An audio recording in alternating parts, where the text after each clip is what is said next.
नमस्कार मित्रांनो, जय शिवराय. जुन्नर तालुक्यातील चावंड किल्ल्यावर आलो आहे. आत्ताच पुष्करणी तलाव पाहिला.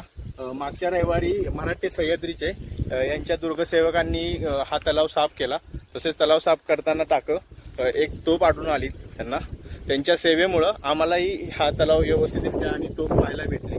तलाव पाहून झाल्यानंतर आम्ही पुढे सप्त मातृकाकडे निघताना आमच्या मनामध्ये विचार आले की नक्की हे काय, की तलाव आहे का मंदिर आहे काय. पण पुढे गेल्यानंतर 7 जोड टाके पाण्याचे बघायला, अशा अद्भुत नजारा आम्हाला बघायला भेटला.